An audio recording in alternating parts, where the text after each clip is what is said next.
Hello and welcome to the English Elixir by Anjali. I think the DDN students we are meeting for the second time. The first time we had met during the discussion of Death Be Not Proud by John Donne.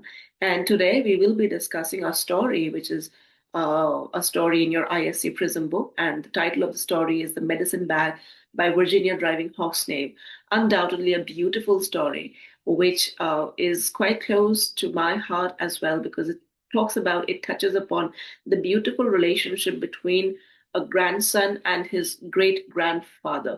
So undoubtedly that rapport which is missing these days between the people hailing from two generations. I mean, we see that there is lack of understanding, that there is lack of communication. Sometimes the older generation people, they cannot understand the sacrifices and the struggles of the younger generation, and vice versa, and because of which we can see that there's a lot of understanding gap which erupts. There's a lot of communication gap which comes along.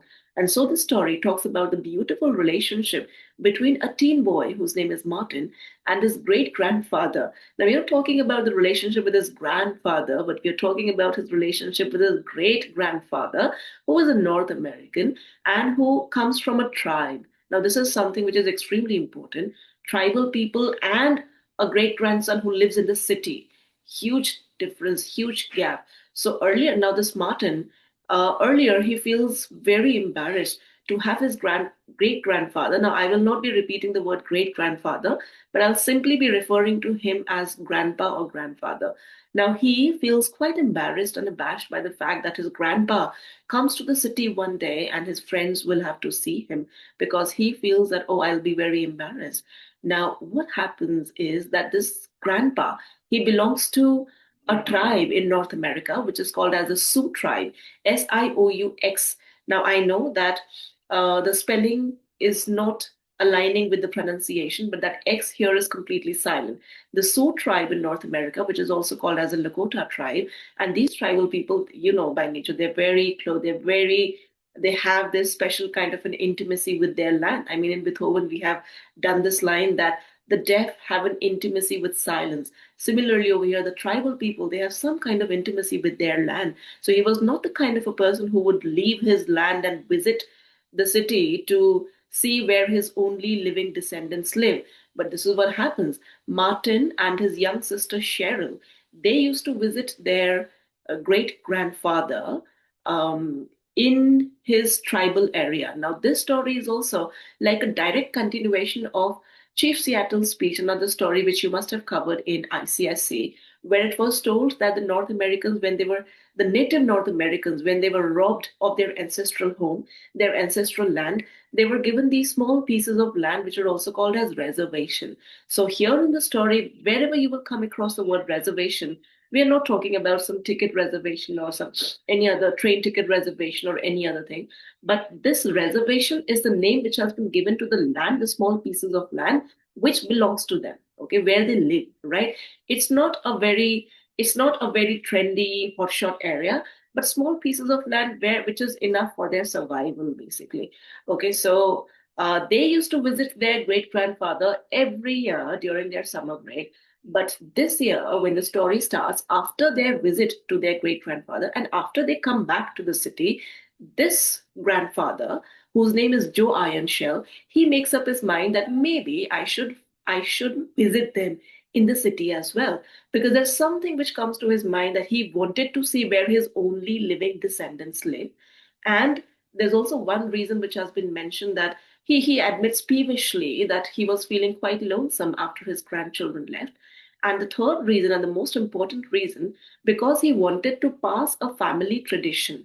There was this medicine bag which he used to wear around his neck, and this medicine bag had to be passed to the older son of the next generation. Now, because he felt that his end was near, because he felt that he was almost on his deathbed, he felt like this craving to pass on this medicine bag, which was like a family heritage. It is also called as, there's this particular word for family heritage. It is called as heirloom. Heirloom, Loom. This family heirloom to the oldest son of the next generation, who was Martin. Now, something very important to note, that Martin's mother was Joe Ironshell's granddaughter, right? So this woman's son, Martin, he becomes the oldest son of the next one. That hierarchy is something which you will understand in due course of time because everything has been mentioned in the story. But you should have the dynamics very clear in your mind. So the themes again we will be discussing after we finish the explanation of the story.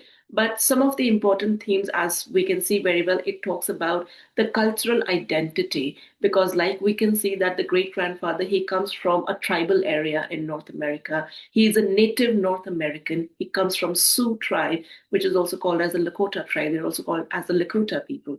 And here we can see Martin, who dwells in city, right? And he is not a pure Lakota. Martin is not a pure Lakota because his mother was married to a white man who was a professor in the city, right? So that is why the first theme which comes to my mind is cultural identity. The intergenerational harmony, the second theme. I know this word is very important, so you should be able to use this word in your answers as well. Intergenerational harmony. Intergenerational means something which goes on between generation, and harmony means that peace, that understanding which we can see. So that harmony, that peace, that understanding, that communication, which we can see amongst various generations over a period of time, is what we call as intergenerational harmony. Then, third, the story also talks about tradition versus modernity. Okay, so how there's the passing of medicine back from one generation to another. Martin initially was not very comfortable with it because he felt that, oh, it's gross, that how this medicine bag, this dirty little leather pouch worn by his great grandpa for so many years, it's not hygienic, first of all. Then he will have to remove it in front of his friends in his gym class, in his swimming class. So it would be very embarrassing for him. So Martin initially used to be very embarrassed of his grandfather till over a period of time how this transformation takes place. And by the end of the story there's a different version of Martin who we can see, who was absolutely comfortable not just wearing the medicine bag but also carrying the family tradition forward of wearing, of having that medicine bag by the oldest son of the family. So this is tradition versus modernity. And the last theme is continuity and adaptation. That I think we will be able to discuss better after we finish the explanation of the story. Now, just quickly, let's just dive and I'll read it line by line. My kid sister. Now, the narrator, as you can see very well, the narrator clearly is Martin, right? So he talks about his kid sister, his younger sister Cheryl, and I always bragged about her Sue grandpa. So they always used to brag about their Sue grandpa in front of their friends, okay? Not showing his picture because they used to feel that the picture will not synchronize with the glorious explanations, okay?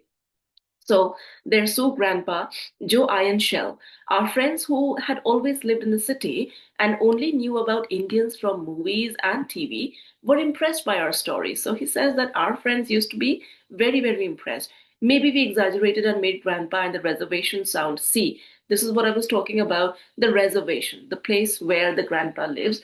It's that that it's not a city, it's not a town, but it's called as a reservation. And reservations sound glamorous, but when we had returned to home to Iowa, after our yearly summer visit to Grandpa, we always had some exciting tale to tell. So after we returned home to Iowa, after our yearly summer visit to Grandpa, can you see this? This is what I was talking about.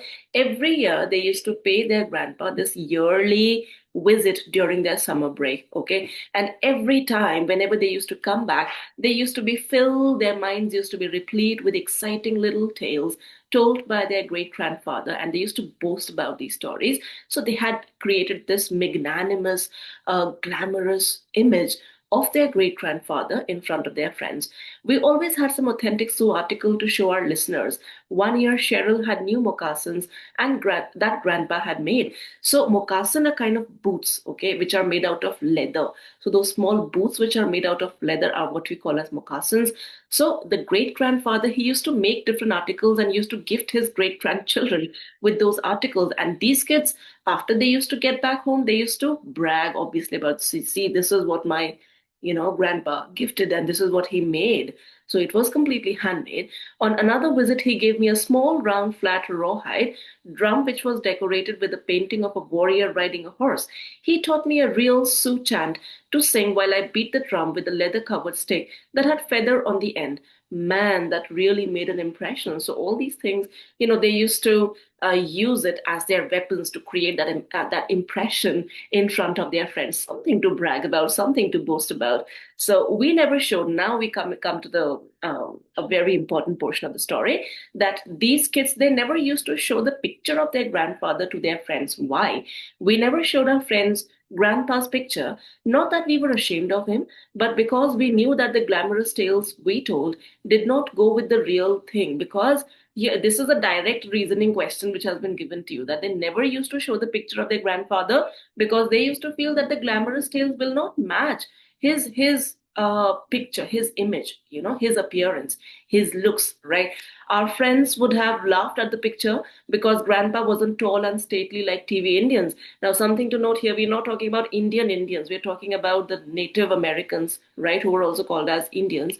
So grandpa wasn't tall and stately, so he was not that tall, husky, dynamic, that hunk of a man, uh, like how these Native Americans they look like. So grandpa did not match their appearance. So he was nothing like them. Grandpa wasn't tall and stately like TV Indians. His hair was not in braids but hung in stringy gray strands on his neck, and he was old.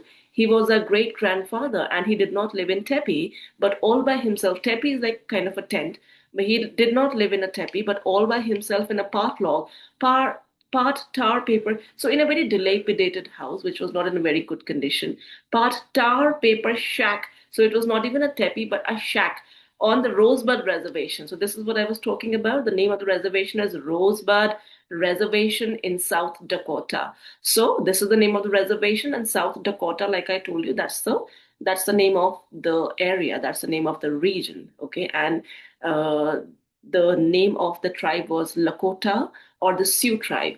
So when grandpa came to visit us, I was so ashamed and embarrassed I could have died. So this boy says that every year we used to go, but when he came and visited us, I was so embarrassed that I could have died. There are a lot of yippee poodles. So he describes that day when the grandpa was finally there. Okay. So obviously it wouldn't have been easy for an old man to commute to cover that long distance from that tribal area to the city, but somehow he had managed to do it. And while he was there, he was trying to find the correct address. The locality dogs had all clamored there, and they were barking at this old man altogether. There are a lot of yippy poodles and other fancy little dogs in our neighborhood, but they usually barked singly at the mailman from the safety of their own yards. Now it sounded as if a whole pack of mutts were barking together in one place. So usually they used to bark at the mailman, but from the safety and security of their compound. But today they were all out. I got up and walked to the curb to see what the commotion was. So this boy, he gets up, he wakes up, and he is just curious to see what the chaos and confusion was all about. About a block away, I saw a crowd of little kids yelling, with the dogs yipping and growling around someone who was walking down the middle of the street. I watched the group as it slowly came closer and saw that in the center of the strange procession was a man wearing a tall black hat. And so when he found out that the dogs were barking at a man, and this man was wearing a tall black hat, he'd pause now and then to peer at something in his hand, and then at the houses on either side of the street. So he noticed that this man was wearing a tall black hat, and occasionally he was peering at something. Peering means you try to read something closely, not able to see properly, then you adjust your specs like this, and then you look up again. So it was very clear from his body language that he was trying to find an address. Okay, so when finally realizes who this man was, he felt cold and hot at the same time. Can you see this? I felt cold and hot at the same time as I recognized the man. Oh no, I whispered, it's Grandpa. Now, what is this cold and hot feeling?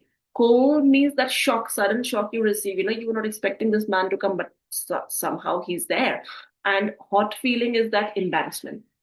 When your face turns red, it when you touch it, it feels a little hot, right? So that is that embarrassing feeling which comes along. And this boy, man, he was really very embarrassed. Okay. So I stood on the curb, unable to move. He was unable to move, even though I wanted to run and hide. Then I got mad when I saw how the yippy dogs were growling and nipping at the old man's baggy pant legs, and how wearily he poked them away with his cane. But at the same point, simultaneously, he also felt angry that how dare these dogs, they attack my grandpa like this. Okay. So he felt humiliated. He felt infuriated at the same point of time, and he ran to rescue his grandpa. Stupid mutts. Mutts is an American slang for dogs. Okay, so stupid mutts. I said as I ran to rescue grandpa. So he runs to rescue his grandfather. When I kicked and hollered at the dogs to get away, he kicked at the dogs. He hollered. Hollered means shouting them, like shooing them away. That go away. Don't come near. Hollered at the dogs to get away. They put their tails between their legs and scattered. So when the dogs, they put their tails between their legs, it's a very usual observation, which even I have done, that it means that they are scared of something. Okay. So between their legs, and they scattered in different directions. The kids ran to the curb where they watched me and the old man. Now, this is the next part. Grandpa, I said, and I felt pretty dumb when my voice cracked. His voice cracked because he did not know how to react. It's like a sudden shock which he had received. It was like a thunderbolt. I reached for his beat up old tin suitcase, which was tied shut with a rope. So he was not carrying that fancy little suitcase, but he was carrying a beat up old tin suitcase, which did not even have a proper latch, but it was tied shut with a rope. But he set it down right in the street and shook my hand. How Takosa, grandchild, he greeted me formally in Sioux. So this man, he greeted him in Sioux language, but here the author is smart enough to give you both the words. So the Takosa is the Sioux word in native language for the English word grandchild. So the author has juxtapositioned the Sioux language, the Sioux word, along with the English word. So how Takosa means grandchild. He greeted me formally in Sioux. All I could do was stand there with the whole neighborhood watching and shake the hand of the leather brown old man. The whole neighborhood was staring, gawking at them. And this boy, he was feeling a little embarrassed that he has to shake hands with his leather brown old man. Leather brown simply means very, very old. I saw how his gray hair straggled from under his big black hat, which had a drooping feather in its crown. Now, this whole paragraph, it shows you, it has the physical description of the grandfather when he had visited Martin and Cheryl. So, what was he wearing? How was his hair looking like? Okay, what color shirt was he wearing? What color tie was he wearing? So, all that. So, drooping feather in its crown. His rumpled black suit hung like a sack over his stooped frame. Now, very old people, they're not very healthy, so they're kind of skinny. So even his suit was hanging over his structure. It was very loose, okay, over his frame. As he shook my hand, his coat fell open to expose a bright red satin shirt with a beaded bolo tie under the collar. His getup wasn't out of place on the reservation, but it sure was here. So this boy, he says that had he been in his reservation right now, this getup would have been acceptable over there, because this is how people dress up over there. But here in city, it was a little out of place. It was a little, too much for people to take. So that is why even the dogs were barking at him. That is why even the people of the locality, they were staring at him, that what kind of a man is he? Where has he come from? Okay, so but it sure was here. And I wanted to sink right through the pavement as if dharti fat jaye, and I just go inside the pavement. So this is what it means. So when you feel so embarrassed that you don't even feel like standing over there, you just feel that, oh, maybe just with the whoosh of a magical wand, you just disappear somewhere. Hi, I muttered. Look at the awkwardness which is there. He says, hi. I muttered with my head down. I tried to pull my hand away when I felt his bony, skeleton like hand, trembling, and looked up to see fatigue in his face. I felt like crying. I couldn't think of anything to say, so I picked up Grandpa's suitcase, took his arm, and guided up the driveway to our house. Mom was standing on the steps. I don't know how long she had been watching, but her hand was over her mouth. When your hand is over your mouth, it's like, what has happened, right? So even the mother was as surprised, but the only thing was she was not embarrassed. Only Martin was embarrassed. Cheryl was not embarrassed. Mom was not embarrassed, dad was not embarrassed, okay, over her mouth. And she looked as if she could not believe what she saw. Then she ran to us. Grandpa, she gasped, how in the world did you get there? So, this is what I told you, that this old man was Martin's mother's grandpa and Martin's great grandpa, right? So this hierarchy should be clear. Grandpa, she gasped, how in the world did you get here? She checked her move to embrace Grandpa, and I remembered that such a display of affection is unseemly to the Sioux and would embarrass him. She was about to hug the grandpa, but immediately she had to check her move. She had to think twice, oh, what am I doing? Because for Sioux people, it was a little unusual to have this public display, public show of affection. Okay. Now, for people belonging to the modern generation, it's very normal for us to hug people, right? And shaking hands is completely normal, but we often hug people when we meet them. But people who come from Sioux, these tribal people, for them, it was a little unusual and out of order to have such public show of affection. That is why she immediately checks her move that, oh no, I should not be hugging him, How Mary? So we now here know that the name of the mother is Mary. He said as he shook Mom's hand, she smiled and took his other arm. As we supported him up the steps, the door banged open and Cheryl came bursting out of the house. Now, here is where you will get to understand the difference between the two perceptions, the perception of Martin towards his grandfather and Cheryl's perspective towards her grandfather. Because Martin, on one hand, he was quite embarrassed, whereas Cheryl, who was younger to him, and because she was just 10 years old, she had no adulterated feeling towards the great grandfather. It's kind of that pure emotion, that unadulterated feeling we have towards someone. Okay. So you have no embarrassment, you have no awkwardness, you have no nothing, no negative emotion involved. So it was all positive and full of joy and pure, okay, pristine, right? So the sister here, Cheryl, she was very excited. She came bursting out of the house. She was all smiles and was so obviously glad to see Grandpa that I was ashamed of how I felt. Grandpa, she yelled happily, you came to see us? Grandpa smiled, and Mom and I let go of him as he stretched out his arms to my 10-year-old sister, who was still young enough to be hugged. Oh, Wisankala, little girl, he greeted her. Now, the Wisankala is that word, the Sioux word for the English word little girl. So again, author is smart enough to give you both the words. So Wisankala, little girl, he greeted her and then collapsed. So immediately when he greets the sister, Cheryl, he collapses. And we as audience, we can guess why has it happened, because that old man has been traveling for many, many hours or probably for many days whatsoever, right? So he was an old man. He was too old a man to be traveling alone for such long distances. Okay. He had fainted. Mom and I carried him into her sewing room where we had a spare bed. After we had Grandpa on the bed, Mom stood there helplessly patting his shoulder. Shouldn't we call the doctor, Mom? I suggested, since she did not seem to know what to do. Now, Martin suggested his mother that they should be calling a doctor, but because the mother was a little bewildered, and all these things happening in quick succession, first of all the grandpa coming and visiting them, that in itself was like a thunderbolt. Okay, that was something which was like, it was a very rare occurrence they were not expecting. And then grandpa fainting all of a sudden, she did not know what to do. So this boy Martin, he immediately suggests that why not we call a doctor. Yes, she agreed with a sigh. You make grandpa comfortable, Martin, right? So Martin did, and roused herself to scold. No, no, no, no, this is not the portion. Yes, comfortable Martin, right? Then we did till here, and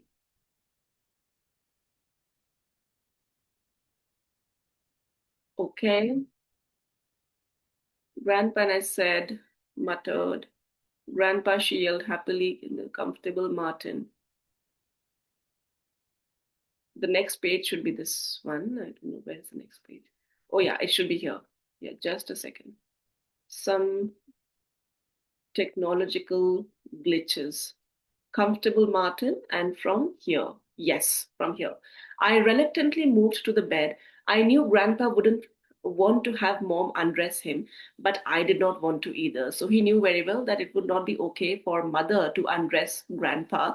but even he was not comfortable doing it. Okay, he was why again the reason has now these are direct reasoning based questions, and you need to mark them at the same point of time. He was so skinny and frail that his coat slipped off easily. When I loosened his tie and opened his shirt collar, I felt a small leather pouch that hung from a thong around his neck. I left it alone and moved to remove his boots. The scuffed old cowboy boots were tight, and he moaned as I put pressure on his legs to jerk them off. I put the boots on the floor and saw why they fit so tight. So as he was trying to remove the boots, he could feel that the boots were a little stuffy. Okay, and because while he was removing them, the grandfather could feel a little bit of pain. So why was it? Because he had stuffed his boots with something. Okay, each one was stuffed with money, and that something was money.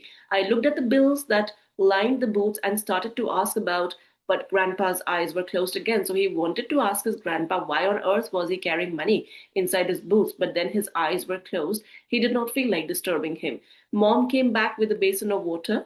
The doctor thinks grandpa is suffering from heat exhaustion. So mother must have had a word with the doctor, and she had received this information that grandpa was suffering from heat exhaustion, exactly what you and I had guessed. She explained as she bathed grandpa's face. Mom gave a big sigh. Oh, Hin Martin, how do you suppose he got here? So they were bewildered by the fact that how do you think grandpa must have gotten here all by himself? We found out after the doctor's visit, grandpa was angrily sitting up in bed while mom tried to feed him some soup. Tonight you let Mary feed you, grandpa, spoke my dad. Now, even the dad was there now. He must have gotten home from work, and he was trying to make grandpa understand that tonight there's no need to get angry. Tonight you will have to let Mary feed you. You will have to eat, okay? You are not really sick, he said as he gently pushed Grandpa back against the pillows. The doctor said you just got too tired and hot after your long trip. Grandpa relaxed, and between sips of soup, he told us of his journey. Soon after our visit to him, Grandpa decided that he would like to see. Now, why did he visit then? The reasons have been very clearly specified.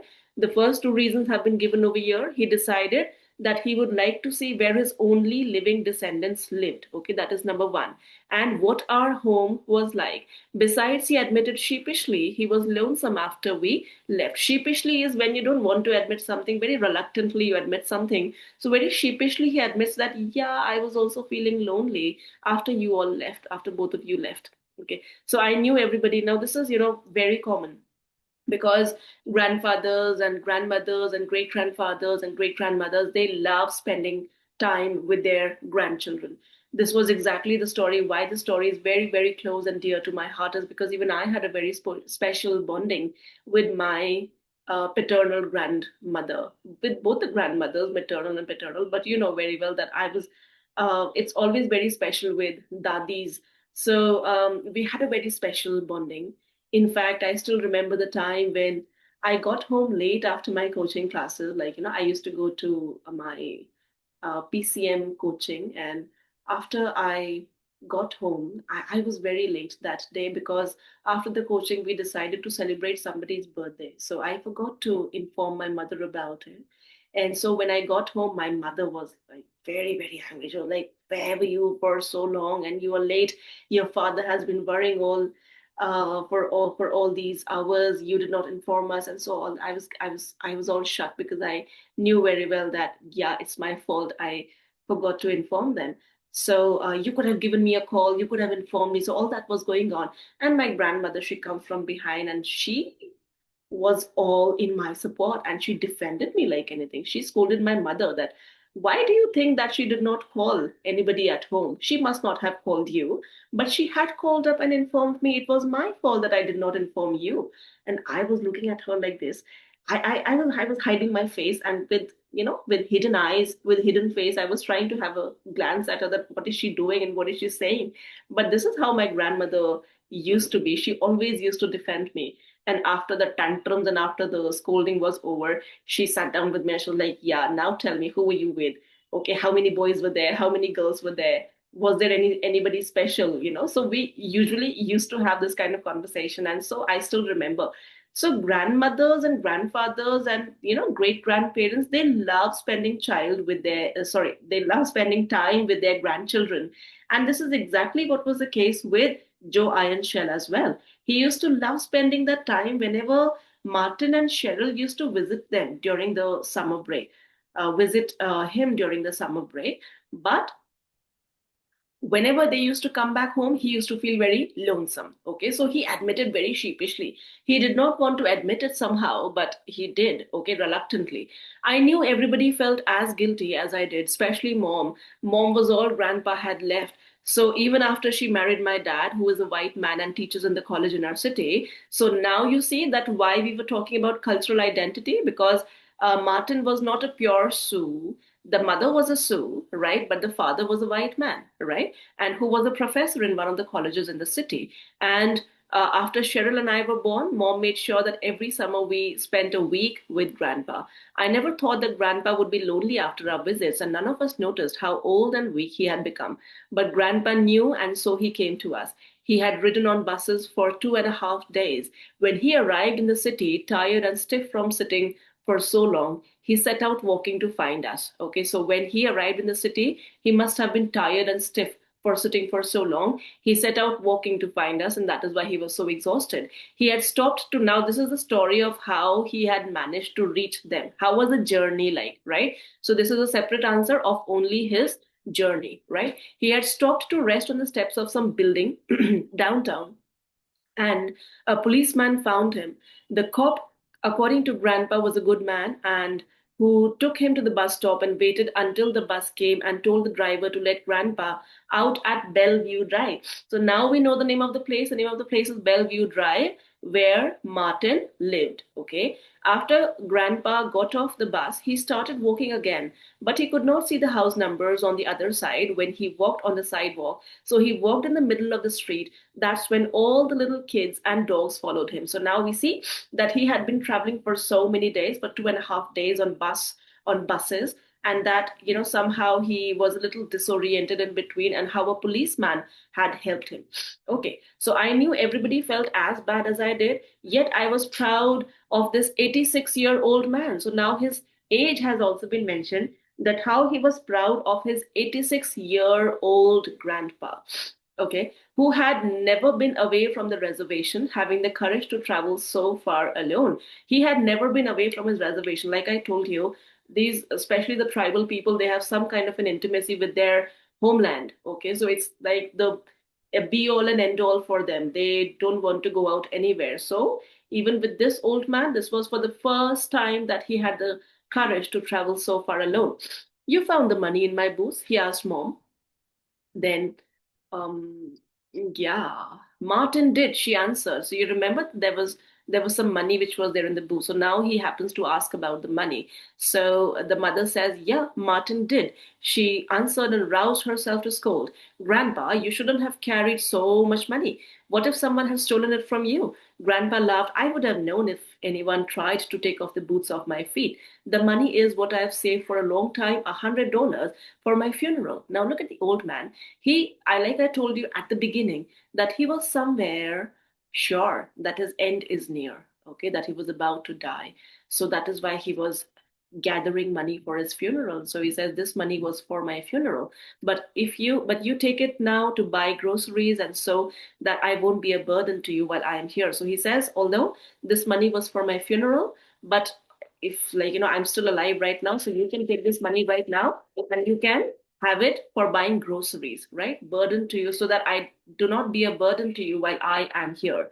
That won't be necessary, Grandpa, Dad said. We are honored to have you with us, and you will never be a burden. I'm only sorry that we never thought to bring you home with us this summer and spare you the discomfort of a long trip. Now, this usually happens, that some people of the younger generations, the grandson and the sons and daughters, the grandsons and the granddaughters, sometimes they feel that the older members of the family, they are a burden for them. But these people were nice people. They refused to take the money. They denied.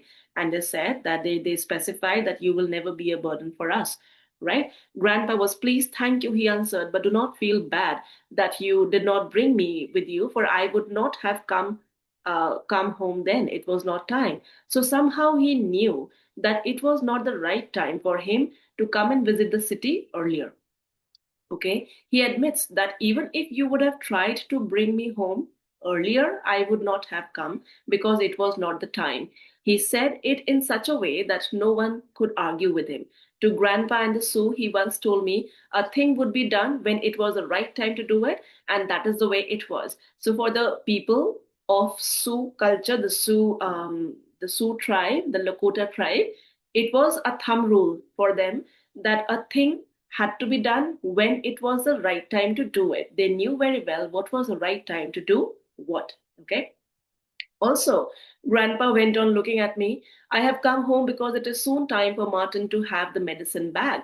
Now he looked at Martin directly and he says, I've also come here because I have one more reason apart from the previous two reasons, that I think that it is the right time to give Martin the medicine bag, the family heritage. We all knew what that meant. Grandpa thought he was going to die, and he had to follow the tradition of his family to pass the medicine bag along with its history to the oldest male child. This was like a patriarchal system, right? So he somehow believed that he was about to die, and now it was the right time for the oldest male child to have the family heirloom, the family heritage. Okay, even though the boy, he said, still looking at me, bears a white man's name. The boy here is Martin, and how does he bear a white man's name? Because his father, like I told you, like it has been mentioned previously, that his father was a white man. Okay, the medicine bag will be his, but that does not make a difference. He is a Sioux, and so the medicine bag will be his. I did not know what to say. I had the same hot and cold feeling now. That thought of having the medicine bag again struck Martin's mind and heart. He had the same hot and cold feeling when he first saw Grandpa coming towards the home. Again, that embarrassing feeling, again, that nervousness, again, that jittery feeling that, oh no, I will have to wear it, that dirty leather pouch. You saw, dirty leather pouch. When I first saw the medicine bag was a dirty leather pouch I had found around his neck. I could never wear such a thing. I almost said aloud. I thought of having my friends see it in gym class at the swimming pool and could imagine at smart things they would say. But I just swallowed hard and took a step towards the bed. I knew I would have to take it, but he knew very well that he did not have any other option. Although his friends will get to make some weird remarks at him at the gym class, at the swimming class, when they will get to see that dirty leather pouch around his neck. But there was no other option. But Grandpa was tired. Not now, Martin, he said, waving his hand in dismissal. It's not time. But he says, now is not the right time. You can go right now. He waves his hand in dismissal. Go, go. Not right now. When I will give it to you, when the right time will come. So that's how Grandpa came to be with us for 2 months. My friends kept asking to come see the old man, but I put them off. I told myself that I did not want them laughing at Grandpa, but even as I made excuses, I knew it wasn't Grandpa that I was afraid they would laugh at. So the friends somehow they got aware that Grandpa was at Martin's place. They wanted to meet him. They wanted to hear stories firsthand, face to face. Okay, but Martin was always reluctant because, like I told you, Martin was embarrassed. Okay. But Cheryl was not bothered. Cheryl would bring her friends, and every evening, every afternoon, there would be like a bunch of young girls and young boys sitting around Grandpa, giggling little girls and curious little boys. Nothing bothered Cheryl about bringing her friends to see Grandpa. Every day after school started, there'd be a trio of giggling little girls or round-eyed little boys crowded around the old man on the patio. Patio is that like sitting space which you have where you have outside the house where you have chairs and tables. So that is patio, where he had gotten in the habit of sitting every afternoon. Grandpa would smile in his gentle way and patiently answer their questions, or he would tell them stories of brave warriors, ghosts, animals, and the kids listened in awed silence. Those little guys thought Grandpa was great, and these little guys thought that Grandpa was great.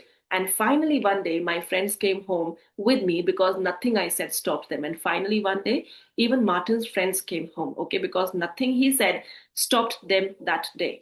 We are going to see the great Indian of Bellevue Drive. The kids were so excited. So today they were like, today we are going to see the great Indian of Bellevue Drive, said Hank, who was supposed to be my best friend. So he says, this statement was said by Hank, who was supposed to be my best friend, but he was not behaving like my best friend today. My brother has seen him 3 times, so he ought to be well enough to see us. When we got to my house, Grandpa was sitting in the patio. He had on his red shirt, but today he also wore a fringed leather waist that was decorated with beads. So today he was dressed up in a very decorative way, in a gaudy way. It was somehow he knew that today Martin is going to bring his friends home, so decorated with beads. Instead of his usual cowboy boots, he had solidly beaded moccasins on his feet that stuck out of his black trousers. Of course, he had his old black hat on. He was seldom without it, but it had been brushed, and the feather in the beaded headband was proudly erect, its tip a brighter white. His hair lay in silver strands over the red shirt collar. I stared just as my friends did, and I heard one of them murmur, "Wow." Okay, so contrary to his expectations, the friends were really very impressed by how the grandfather looked like. Because today the grandfather was not dressed up in his usual way, but there was something extraordinary about his appearance today. Grandpa looked up, and when his eyes met mine, they twinkled as if he were laughing inside. He nodded to me, and my face got all hot. I could tell that he had known all along how I was afraid he would embarrass me in front of my friends. How Hoxela's boys, and then he greeted. Now, he was not like the usual old people. Some old men, they feel very awkward in the presence of young boys and young girls. So when they get home, they turn a little reticent and they go back to their rooms. But this old man, he was lively. He was enthusiastic to hold that conversation with the young boys. So immediately when he gets to see them, he greets them. He says, "How Hoxela's boys?" Hoxela's is again the Sioux word for boys. He greeted and held out his hand. My buddies passed in a single file and shook his hand as I introduced them, and they were so polite. I almost laughed. So he says, "My buddies, they were so polite." I almost laughed because I know that this is not how they usually are. They are the kind of wild boys, and somebody who is not well behaved most of the time. But today they were. How there, Grandpa? And even a "how do you do, sir?" So courteous. Oh my God, he was not able to believe his own eyes. "You look fine, Grandpa," I said as the guys sat on the lawn chairs on the patio floor. "Huh, yes," he agreed. "When I woke up this morning, it seemed the right time to dress in the good clothes. I knew that my grandson would be bringing his friends." So, he was also playing along. He was also trying to sound very cool, saying in front of his friends, "Yeah, this morning when I got up, I somehow knew that my grandson is going to get his friends." So he was that one hell of an old man. He knew how to play along. "You guys want some lemonade or something?" I offered. No one answered. They were listening to Grandpa as he started telling how he had killed the deer from his from which his waist was made. Grandpa did most of the talking while my friends were there. I was so proud of him and amazed at how respectfully quiet my buddies were. He was amazed at how quiet his friends were. They were loving the stories, right? Mom had to chase them home at supper time. As they left, they shook Grandpa's hand again and said to me, "Martin, he's really great." So again, Martin was not expecting this kind of a reaction from his friends. He was expecting his friends not to like his grandpa, but they did. And they loved not just his appearance, but his stories as well, which is a very clear indication somewhere that Martin he did not know his friends well, okay, because he was all this while he was assuming that how embarrassing it would be for me to get my grandpa meet my friends, and they would make fun and they would not like it. But as we can see that it was completely contradictory. His friends not just liked his appearance, but they also liked his stories. "Yeah, man, don't blame you for keeping him to yourself." So the friends were like, "Yeah, you are a lucky boy, he's yours, he's your grandpa. So can we come back?" Now they wanted to come back. But after they left, Mom said, "No more visitors for a while, Martin. Grandpa won't admit it, but his strength hasn't returned. He likes having company, but it tires him." So, but the mother says that no, no, no, no more visitors for a little more time, because although he doesn't admit it himself, but he likes having company, but it tires him, it exhausts him. His health has not returned yet. Okay, so this can also come in the reasoning based question. That evening, Grandpa called me to his room before he went to sleep. "Tomorrow," he said, "when you come home, it will be time to give you the medicine bag." And finally, the D Day was here. And the grandpa tells Martin that tomorrow, when you come home after school, it will be the time to give you the medicine bag. And now, again, the boy would be completely out of his senses for the rest half of the day. Okay, so you will see that how this feeling it haunts him, right? He was not very comfortable with this feeling of having the medicine bag around his neck. So when the grandpa informs him that okay, tomorrow is the day, you can somewhere guess it that for the rest half of the day, his peace would be completely gone. Okay. And maybe even his sleep at night. So yeah, next page. Yeah, this is how he felt. I felt a heart squeeze from where my heart is supposed to be and was scared, but I answered, "Okay, Grandpa." He had nothing else to say. "Okay, Grandpa." All night I had weird dreams about thunder and lightning on a high hill. So, this is what I was talking about. He could not sleep. Okay. From a distance, I heard the slow beat of a drum. When I woke up in the morning, I felt as if I hadn't slept at all. At school, it seemed as if the day would never end, and finally it did. I ran home. Grandpa was in his room sitting on the bed. The shades were down and the place was dim and cool. I sat on the floor in front of Grandpa, but he did not look at me. After what seemed a long time, he spoke. "I sent your mother and sister away. What you will hear today is only for a man's ears. What you will receive is only for a man's hands." He fell silent, and I felt shivers down my back. So, again, the patriarchal system is what I was talking about. He says, "Oh, I have sent your mother and sister away." Why? Because what you will hear today is only for a man's ears. What you will receive today is only for a man's hands. And then he fell silent, and this boy, he suddenly felt that spine tingling sensation. He could feel shivers down his back. My father, now from here, it's going to be very, very important. So you have to pay attention, because now he will tell Martin and also to the audience, to us, that why this medicine bag is important, right? What is the family history associated with it? Quite a complicated story, and you will have to understand it. Okay. So my father means now he's telling his story, first hand narrative. Okay. First person, direct speech, that double inverted commas is there, right? So this is where the grandpa is narrating his story associated with the medicine bag. So he says, "My father, in his early manhood," which means grandpa's great grandfather's father. So great great grandfather, right? In his early manhood, grandpa made a vision quest to find a spirit guide. Vision quest. He must have had a vision. He must have had a dream. And so he started a vision quest, okay, to find the spirit guide for his life. You cannot understand how it was in that time when the great Tate and Sioux were first made to stay on the reservation. Tate and Sioux must be somebody from their tribe, some previous member of the tribe. When the great Tate and Sioux were first made to stay on the reservation, he must have been the last one to start the vision quest, right? So he must have been there to stay on the reservation. There was a strong need for guidance from Wakatanka. Now, Wakatanka was the name of their god. Okay, so they used to worship this god, the Great Spirit. But too many of the young men were filled with despair and hatred. But you see how young men are? He says that too many young men, they were filled with despair, they were filled with hatred, and they did not want to have this vision quest themselves.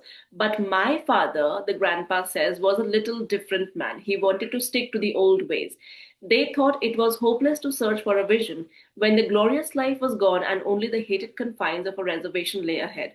But my father held to the old ways. But he says, my father, this is the grandpa speaking. He says, my father, he wanted to hold to the old ways. He carefully prepared for his quest with a purifying sweat bath. And how did he prepare for his quest? He first of all indulged in a purifying sweat bath, and then he went alone to a high butte top to fast and pray. Okay, so it's like a rocky, that rocky top, where it is still it is filled with all sorts of rocks, but it is flat so that a person can sit, right? So there he decided to fast and pray, right? After 3 days, he received his sacred dream in which he found, after long searching, the white man's iron. After 3 days, he received his sacred dream where he saw the white man's iron.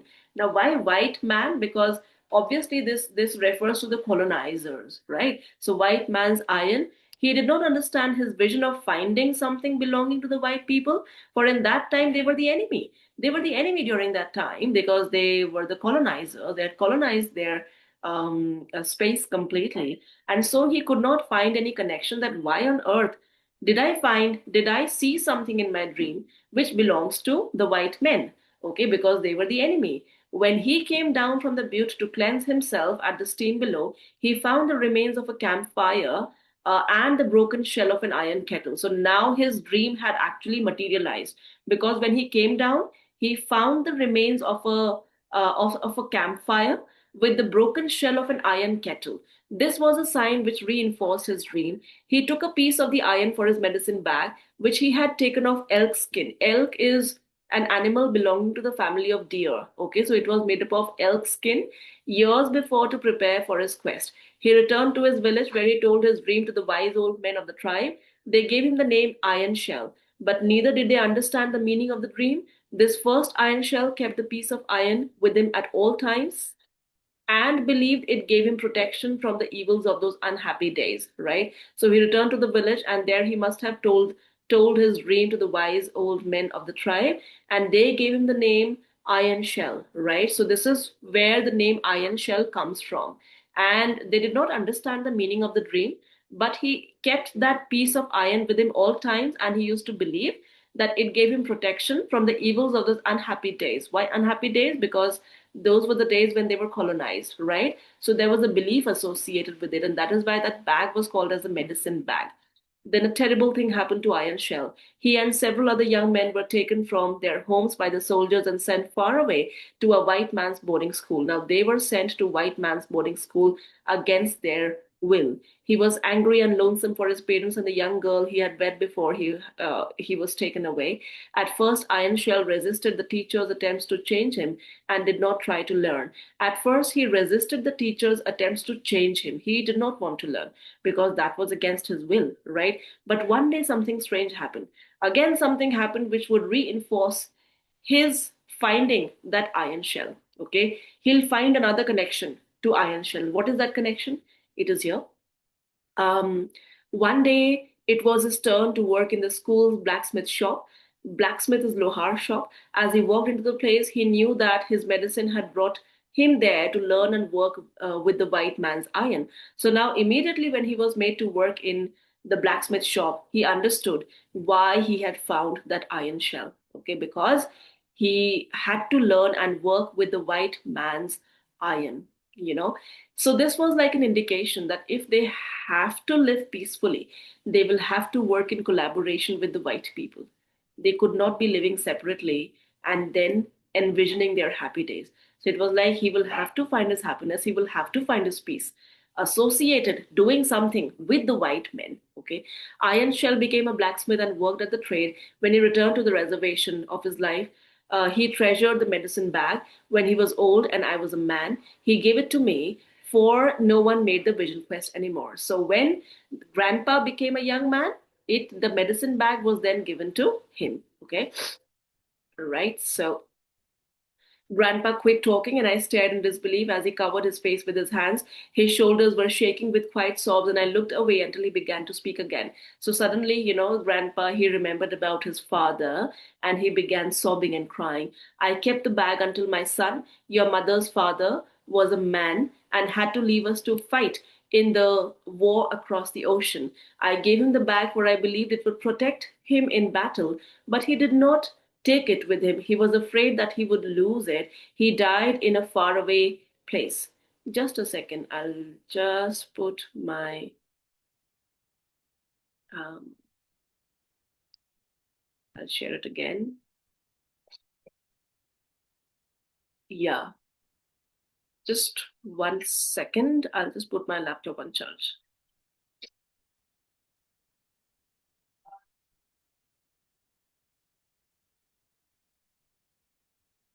Yes. So grandpa, now when he received the medicine back, he must have then wanted to give it to his son. Okay. But he could not. The son had to go to a war field, and he was scared that he might lose the medicine bag over there. Right. So that is why he did not take it along. And what happened to him? He died in a faraway place. This reinforced his belief in the protective quality of the medicine bag. Right. In that, in that magical quality of the medicine bag, that this definitely has some power to safeguard. Because when I wanted to give it to my son, he did not take it because he was scared he might lose it, and he died. Okay. So then there was nobody else to give it to. So that is how the medicine bag remained with him. Okay. Again, grandpa was still, and I felt his grief around me. My son, he went on after clearing his throat, had only a daughter. And who was this daughter? This daughter was Martin's mother. Can you establish the connection now? I hope you can. Had only a daughter, it is not proper for her to know of these things. He unbuttoned his shirt, pulled out the leather pouch, and lifted it over his head. He held it in his hand, turning it over and over as if memorizing how it looked. Okay. In the bag, he said, as he opened it and removed two objects, is the broken shell of the iron kettle, a pebble from the butte, and a piece of the sacred sage. Now, what is the sacred sage? Uh, this is a plant, okay, which they used to use for worshipping and cleansing and purification. Actually, this was also associated with a tradition in which they used to burn the plant, and the smoke used to be used for the purification of the place and the people as well, right? So this sacred sage, he had what he had kept in the bag, the medicine bag, a pebble from the butte and the iron shell. He held the pouch upside down and dust drifted down. After the bag is yours, you must put a piece of prairie sage within and never open it until you pass it on to your son. He replaced the pebble and the piece of iron and tied the bag. So he says, after you receive the bag, you must replace the sacred sage with a prairie sage, with a different kind of a sage, a different kind of, like one was a sacred sage, which he had, and now he wanted Martin that after he receives it, he must replace it with a prairie sage. Prairie is like the name of the grassland. Okay, it's a grassland where you will be able to find this prairie sage. Okay, so I stood up somehow, knowing I should. Grandpa slowly rose from the bed and stood upright in front of me, holding the bag before my face. I closed my eyes and waited for him to slip it over my head, but he spoke. So he was waiting, Martin was like expecting his grandfather to slip over that medicine bag around his neck, but he does not do it. Okay. No, you need not wear it. So he says, no. I will spare you from that. He says, no, you need not wear it. He placed a soft leather bag in my right hand and closed my other hand over it. It would not be right to wear it in this time and place where no one will understand. See, this is at the beginning of the class. I was talking that some level of understanding is required from both the generations. Some from from the older generation, and some from the younger generation. It is only then that we can live in perfect harmony with each other, right? So here the grandfather says that no, no, you need not wear it because I'm scared that the people of this generation will not be able to understand the significance and value of it. Put it safely away until you are again on the reservation. Wear it then when you replace the sacred sage. And when you have finally replaced the sacred sage, you can wear it then.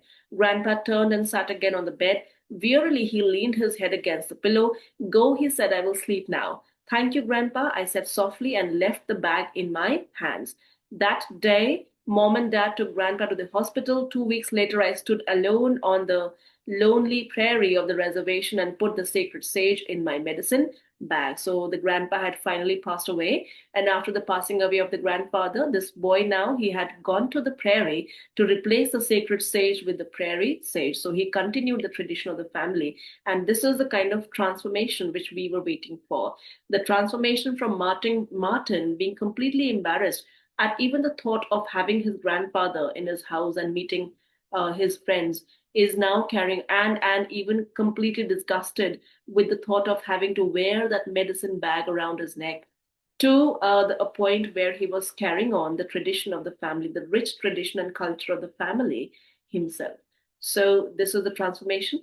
And the last theme which I was talking about, I first of all started with the first theme, which was cultural identity. Second theme, second theme was tradition versus modernity, right? That how we can see this conflict between tradition and modernity. And the third theme was the importance of culture, importance of tradition, importance of understanding your own values, your own cultural terms. So this is what the grandfather teaches us, and you know very well that this medicine bag was a symbol of that culture. This medicine bag was a symbol of that rich heritage. This medicine bag was that intimacy towards one's own homeland. Okay, and that land which I was talking about, that reservation where this grandfather comes from. So that intimacy, that closeness which is there of these people associated with their land, this medicine bag was a symbol of that.